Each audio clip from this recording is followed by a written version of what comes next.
आज रात्री बरोबर 8:30 वाजता मी बाजारपेठेत येऊन बसलो, ते पण यांची वाट बघत. मग गडी समोर चालत आल्यानंतर दोघं मिळून आम्ही गाडीवरनं गेलो हर्ष फॅमिली रेस्टॉरंटमध्ये. इथल्या अँबियन्सची तारीफ करता करता आम्ही वरती फॅमिली रूमच्या दिशेने निघाला आणि सवयीप्रमाणे मोठं बोलता बोलता गणी बरोबर मधल्या टेबलवर येऊन बसला. मग म्हटलं जर असे केस नीट करूया, कारण अजून तुमचं लाडकं पब्लिक पण आलंय. तर समोर बघा एलजी दादा, त्यांच्या बाजूला सपला विषय आणि गोल्या भावाला तुम्ही सपला विषयाच्या व्हिडिओमध्ये बघितला असेल. आता 12 की होतील, खरं तरी पण हे पोरगं गणी डाऊन टू अर्थ आहे. तर आजच्या पार्टीचे स्पॉन्सर एलजी दादांच्या तोंडावरची स्माइल बघा आणि सुगंधानं माखलेली थाळी बघा. विषय आहे काय?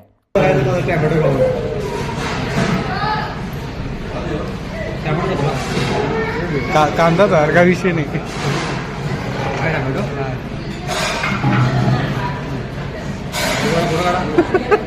तर जेवून झाल्यावर टूथपिक दाढत धरून आम्ही आलो शिवशक्ती आईस्क्रीम अँड फालुदा मध्ये आईस्क्रीम खायला. मग म्हटलं इथं आलोयच तर भावाकडनं जरासं टिप्स घेऊया. बरोबर आहे, सोडा क्लॅरिटी मध्ये फरक पडतोय. मी तुझा फालुदाचा क्लास संपवतो तर तुम्ही चॅनलला सबस्क्राईब करा.